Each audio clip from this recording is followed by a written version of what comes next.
Yaa ilmaan Oromoo dirmadhaa Booranaaf hongee miidhamanii dhumaa jiran lafaa waan harkaa qabdaniin dhaqqabaa daddafaa.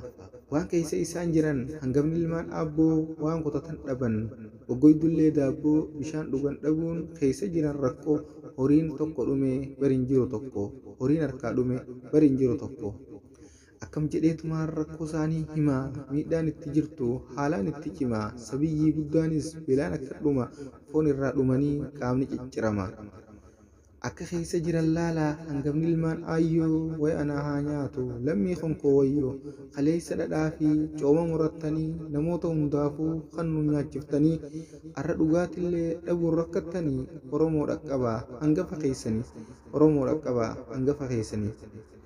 Beela teessaniifin anilleen beelawaa rakkoo teessan obsuu awwayiin dandayaa beela teessan argeen gurraanis dhagayaa sabiyyii argeetiin garaan koo na booya sabiyyii argeetii garaan koo na booya. Okkola keessanii nallee okkolchiisaa eessaan natti tola akkamittiin ciisaa miidhaa teessan argeen imimmaan gadhiisa. Hangafni ilmaan aabboo jatti na dhaqqabaa bakkayyuu dirmadhaa dafaa itti dhaqaa imimmaan isaanii yaaboo nurraa haqa imimmaan isaanii dhaqaa nurraa haqa.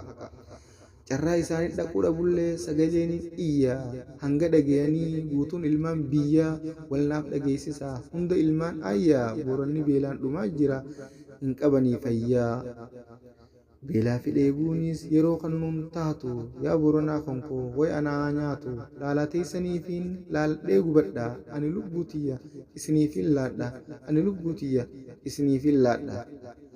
Isin beelaa dheebuun qorra keessa bulaa oowwifadhee ciisuun akkamiin natti tola waan hin qabu siif kannee anaa buluu agabuu aayyoo Booranaadhaa hangafa koo lubbuu rabbiin raamatasaa isiniif haa roobu rabbiin raamatasaa isiniif haa roobu.